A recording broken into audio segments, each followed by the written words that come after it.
Hello guys, now I have so much free time that I don't know where to begin. But I will look at your video ideas and check if I can do any. Yeah, Camino. That's an interesting one. If you're already there, maybe it makes the most sense to show us your life in Oman. I think this will be a good place to start. What we will do, because obviously now it's already evening. Actually, I should be sleeping by now. But tomorrow, when I wake up, we will do one full day. Okay, so let's start the video with the morning. I think we all know that I didn't just wake up right now.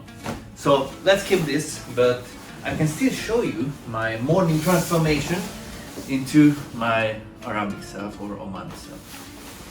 Okay, so I think you can guess the quite obvious things, brushing my teeth, washing my face, and so I won't go that way. But the clothing is interesting. At first, I have these trousers looking things.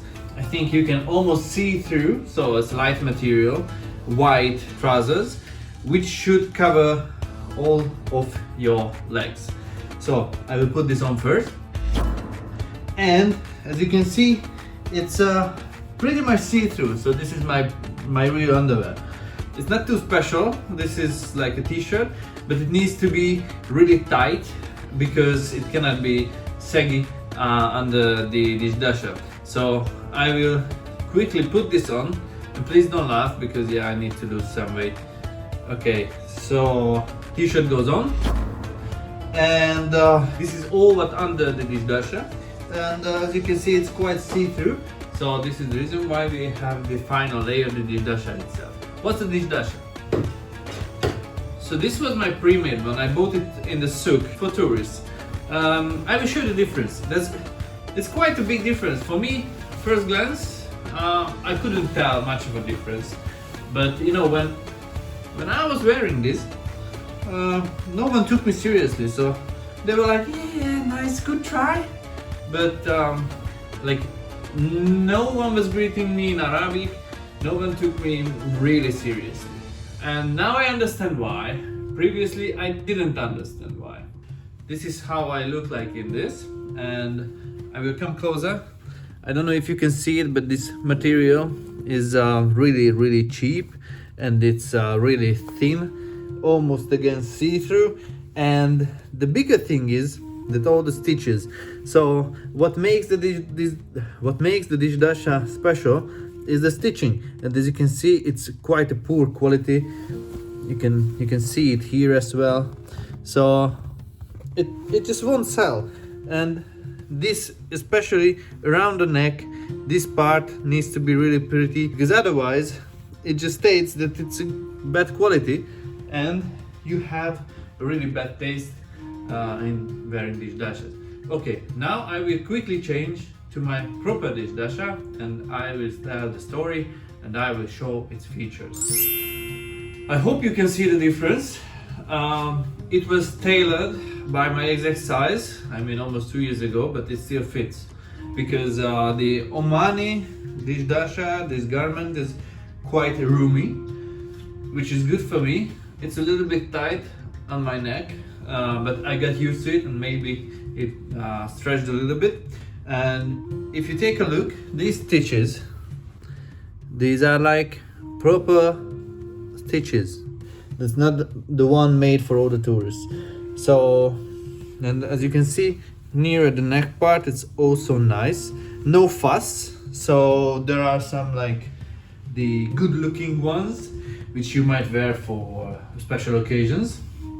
The white one is usually for work and maybe weddings and such. You can have different colors for the stitching, and that can make a big difference. You can have different colors of dishdasha, like beige or even brown. That goes for the winter, not for workplace. When I got this tailored in the souk, it took like 2 weeks for my tailor to create this, but actually I think he did a really good job. When he was like, which material you want to make it from? I was like, white. And he was like, okay, now he just unhid some parts of the store and I saw like at least 50 shades of white and different types of materials, how heavy the material is. And so I was like, oh, I didn't think that this would be so hard.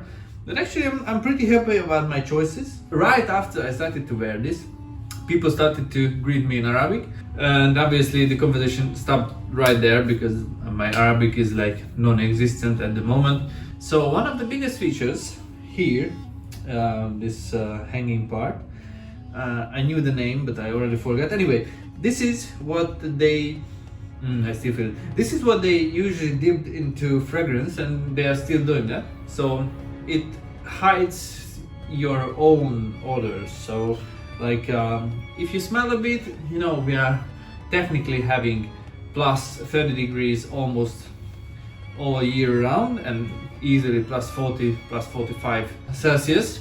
So this is a really good thing to have. I still need to buy fragrance for it. I just got a sample on it. It is there since a week and I can still feel it, and it's really nice. Okay, the other thing is it has 2 pockets, and like really big pockets. So as you can see, it has a big opening. It goes down till here. Obviously you cannot stuff it, but you could just chug a bottle of water in it and it's just there. Obviously it looks pretty bad, but you could do it.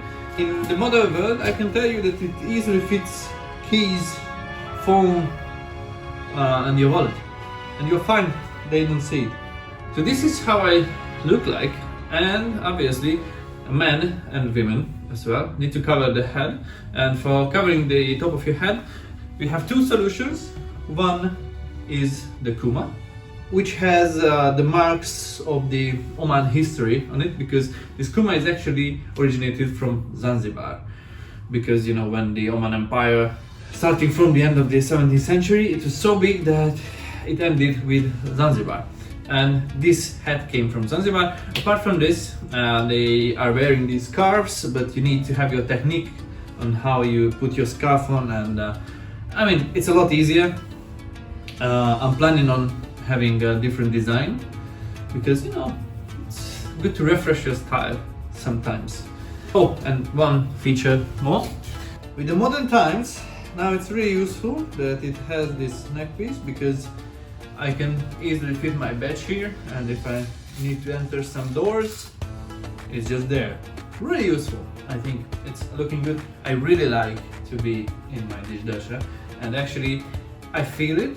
And they also say that when I'm in my dishwasher, I am getting a somewhat different stance and some different gestures than when I'm in my western clothes. Hey Akash, wait!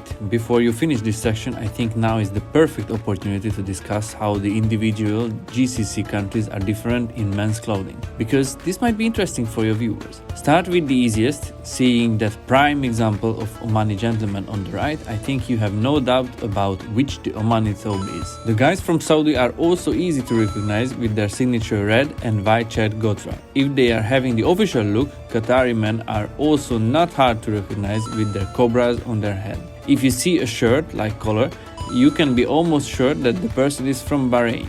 A thobe with a 1-button collar and a scale-looking gotra on top, you can guess Kuwait. Long loose tassel with no collar signals that someone is from the Emirates. I think it's quite interesting. Looking from a distance, these styles are all alike, but in reality, every nation has its traditional and distinctive look. Okay, that's it from the Omani clothing. Let's continue my day with the breakfast. As with everything nowadays, safety is the #1 priority. I don't exactly know if these plastic gloves are helping or not, but they are not helping to make our future brighter with their carbon footprint, that is for sure.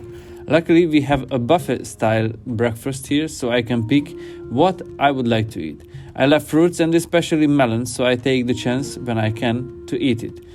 It is still a long time till we have it in Hungary, and the other question is if we can afford it by the time it gets ripe.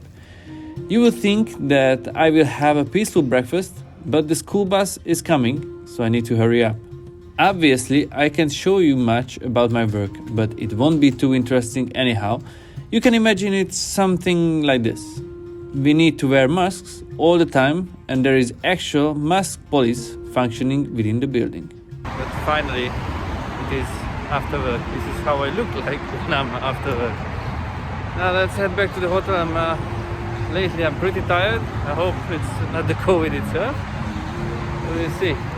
But again, it's very nice weather all the time. No matter the weather, the school bus takes you home if you were a good student. After work, coming back, usually the bed is done if I let people in, and now I have my laundry done, because obviously I cannot do the laundry on my own, which is the charm of living in a hotel. And it is not like that you cannot do your laundry alone, but they do only one type of laundry, which means actually plastic wrapping and finishing all of your clothes. But this comes with a price, so I am individually paying for all of these items. So now I got 8 t-shirts cleaned, 7 underwear, 1 socks, and this all added up being 380. That if you multiply with 2, 3. 2 plus 2 is 4, minus 1, that's 3, quick maths. Either way, actually the presentation is nice, but the problem is these are clean, not smelling good. Like, you know, when you are doing your own laundry, you are using your own detergent, and it will smell like you want it to smell, but it doesn't smell good. I will show you now how I am trying to spend my time after work wisely. I love the beach here in Muscat, so I tend to do most of the activities connected to it. My first time cycling in Oman. It's surprisingly good. You know, when it is like low tide, then you have this sandy beach section. When it's high tide, obviously it's kind of different. On the beach, you can see people playing football or sitting next to the palm trees, or you can encounter the ones who are actually running. You can select how hard surface you want to run on. So if you go there, it's going to be harder. If you go there, it's going to be softer. What is very interesting is that how much I still hate running. So this is the reason why I'm doing it. I hate it. It's the worst. And just to show you guys some greenery, I did a run in one of the wadis as well. After the fun, you know what comes. Yes, it's dinner time finally. If I want to be time efficient, I just eat at the hotel, but obviously Oman has a lot more to offer. But that could be a video on its own, so let's get back to our original topic.